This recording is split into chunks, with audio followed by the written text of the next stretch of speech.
Assalamualaikum warahmatullahi wabarakatuh. Halo anak-anak Budin kelas 7. Alhamdulillahirrabbilalamin, kita bisa bertemu kembali di video pembelajaran Bahasa Indonesia. Di video pembelajaran kali ini kita akan masuk ke bab yang terakhir di semester 2 ini, yaitu literasi atau menjadi pembaca yang efektif. Nah, karena ini adalah bab terakhir, maka dari itu tandanya adalah kalian sebentar lagi akan melaksanakan PAT atau penilaian akhir tahun. Jadi silakan di materi terakhir ini simak dengan sebaik-baiknya, karena nantinya materi terakhir ini juga akan diulas kembali dan diperdalam lagi di kelas 8. Begitu ya. Oke, langsung saja kita masuk ke materinya.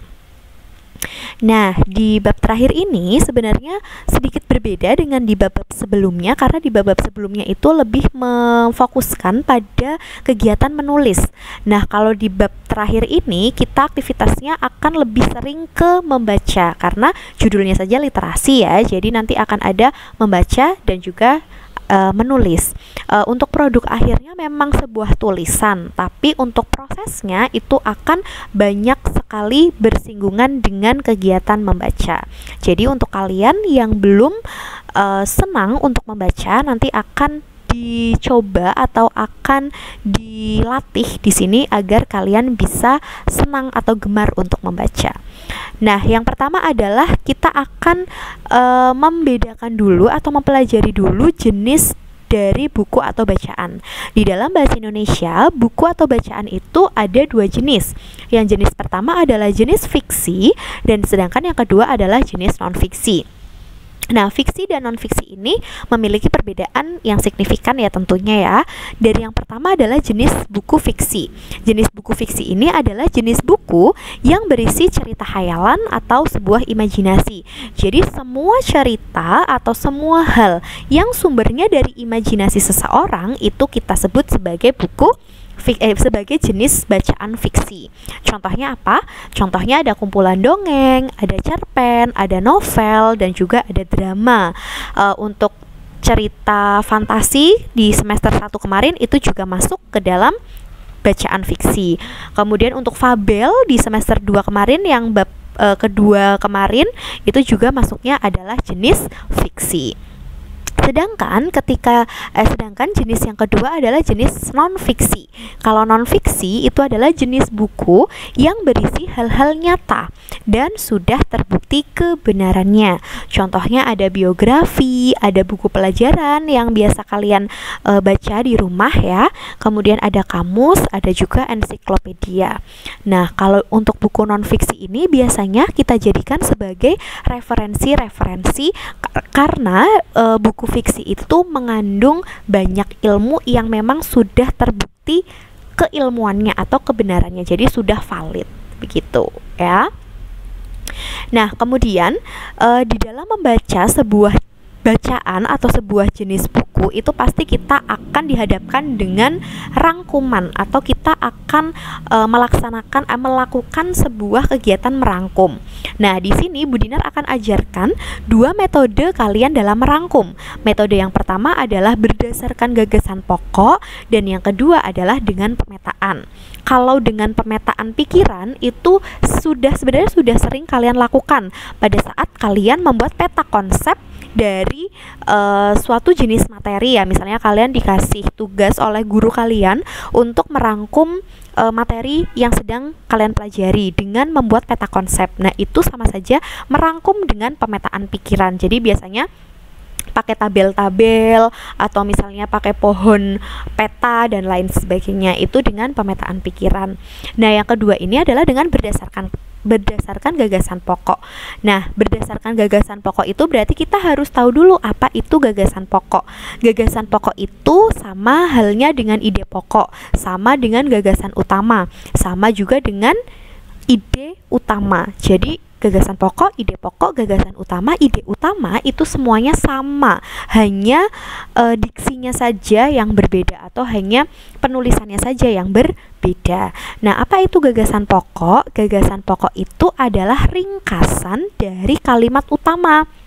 Jadi kan ketika kalian membaca sebuah paragraf, itu kan pasti akan muncul kalimat utama. Kalimat utama itu adalah kalimat yang mewakili dari keseluruhan paragraf. Biasanya letaknya itu ada di awal paragraf atau di akhir paragraf ataupun di awal dan juga di akhir.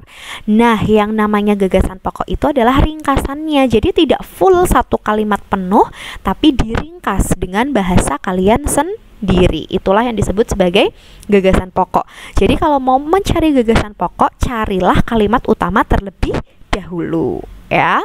Kemudian bagaimana merangkum dengan gagasan pokok? Nah, di sini ada formatnya.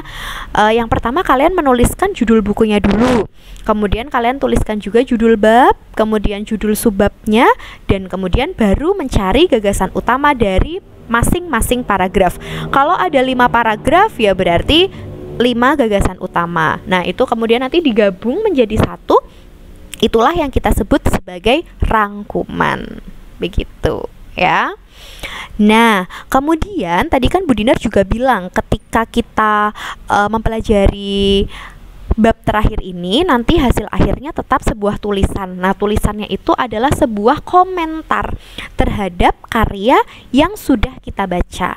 Nah, sebelum sampai pada komentar, pasti kita harus tahu dulu apa nih yang bakal dikomentarin, kayak gitu ya. Nah, di sini ada 7 unsur dari buku fiksi yang bisa kita komentari. Yang pertama itu ada bagian cover bukunya. Jadi kita itu bisa mengomentari kira-kira covernya itu menarik atau tidak. Kemudian covernya itu memuat warna yang mencolok atau tidak, dan bagaimana komentar yang kemudian muncul ketika kalian melihat cover buku tersebut. Kemudian bisa juga kalian komentari dari hal rincian subbab buku. Kira-kira rinciannya itu lengkap atau tidak ya? Apa rinciannya itu terlalu lengkap atau tidak, atau terlalu sedikit atau tidak, dan lain sebagainya. Itu bisa dikomentari. Kemudian judul subbabnya juga bisa kalian komentari. Contohnya, kok judulnya tidak nyambung dengan isinya. Nah, itu bisa kalian komentari. Kemudian di samping itu, karena ini adalah buku fiksi, tadi kan fiksi itu adalah berdasarkan hayalan ya, terdapat alur di sana. Nah, boleh kalian komentari tokoh dan juga penokohannya, boleh kalian komentari temanya, boleh kalian komentari bahasa yang digunakan di dalam buku tersebut, atau kalian juga bisa mengomentari penyajian dari alur ceritanya. Nah, kemudian selanjutnya ada juga unsur dari buku nonfiksi yang bisa kalian komentari. Kalau yang 3 hal pertama ini sama dengan buku fiksi ya. Tadi ada bagian cover, kemudian rincian subbab, dan juga judul subbab. Selain itu, di sana yang bisa kalian komentari itu ada isi bukunya, kemudian ada cara menyajikan isi buku, kemudian bahasa yang digunakan, ataupun sistematika. Sistematika itu maksudnya adalah urutan ya, Nak ya.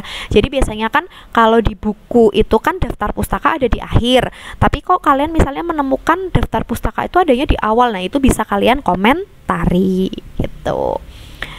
Nah, ini contoh dari komentar buku nonfiksi. Bisa dari segi isi, bisa dari segi bahasa, dan juga bisa dari tampilan fisiknya. Nanti bisa di pause, silakan dibaca sendiri ya, dan juga dipahami.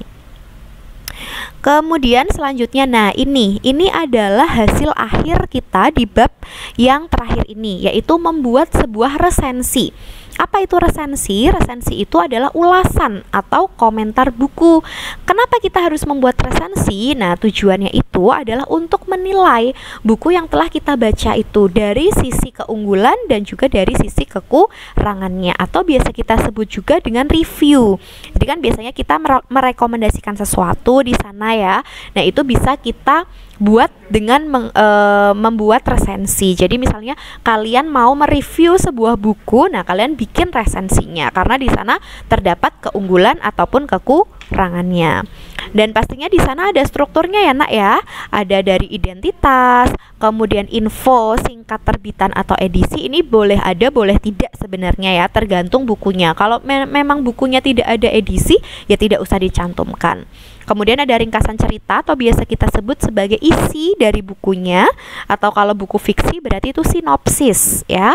Kemudian ada tanggapan penulis tentang isi cerita, penilaian terhadap buku. Nah, ini adalah inti dari resensi atau yang harus kita lihat dari resensi itu utamanya di sini penilaian dan juga ada data penulis. Nah, untuk lebih jelasnya kita lihat contohnya. Yang pertama adalah identitas. Nah, kalau identitas sebenarnya tergantung ya nak ya, tergantung bukunya. Jadi kita itu lihat, biasanya ada di cover dan juga di bagian depan itu ada pasti judul, pengarang, penerbit, kota terbit, tahun terbit, kemudian misalnya ada edisi, kemudian ada jumlah halaman. Nah, itu semuanya dituliskan di dalam identitas atau data buku. Kemudian ada info singkat tentang terbitan atau edisi. Kalau ini boleh ada, boleh tidak ya. Tadi seperti yang Bu Dinar sudah jelaskan, tergantung bukunya. Kemudian ada ringkasan cerita. Ringkasan cerita itu berarti kalau buku fiksi adalah sinopsisnya atau gambaran umum dari ceritanya, inti dari ceritanya. Kalau buku non fiksi berarti dia adalah isi bukunya. Bukunya itu tuh tentang apa sih? Nah, itu diceritakan di dalam ringkasan cerita. Kemudian ada tanggapan penulis tentang cerita. Tadi kan kalian sudah menuliskan nih isi bukunya apa, sinopsisnya bagaimana misalnya. Nah, kalian tanggapi dari cerita tersebut atau dari isi bukunya tersebut. Kemudian selanjutnya ada di inti dari resensi, yaitu penilaian terhadap buku. Di sini harus memuat kelebihan dan juga kekurangan, tidak boleh hanya salah satu, karena semua hal itu pasti ada kekurangan dan juga ada kelebihannya. Nggak mungkin cuma ada kelebihan dan nggak mungkin juga cuma ada kekurangannya ya, jadi harus dua-duanya. Kemudian selanjutnya ada data penulis. Nah, nanti kalau data penulis silakan cantumkan saja nama lengkap, kemudian nomor presensi dan juga kelas kalian. Nah, itu untuk materi kita di bab terakhir ini. Silakan setelah kalian mencermati dan juga mendengarkan penjelasan dari Bu Dinar, silakan tuliskan materi yang sudah kita bahas tadi di video pembelajaran, ditulis ulang di buku masing-masing ya, sebagai referensi belajar kalian. Agar apa? Agar nanti ketika akan menghadapi PAT, kalian punya referensi untuk belajar mandiri di rumah. Dan kalau ada yang masih bingung atau masih rancu dengan apa yang sudah Bu Dinar terangkan, jangan sungkan dan jangan malu untuk bertanya di grup masing-masing kelas, atau bisa juga japri ke Bu Dinar. Begitu ya. Nanti setelah ini silahkan digunakan waktunya untuk menulis dan juga melengkapi catatan yang ada di buku masing-masing.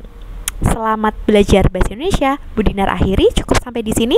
Mohon maaf apabila ada salah. Sampai bertemu di video-video selanjutnya. Wassalamualaikum warahmatullahi wabarakatuh.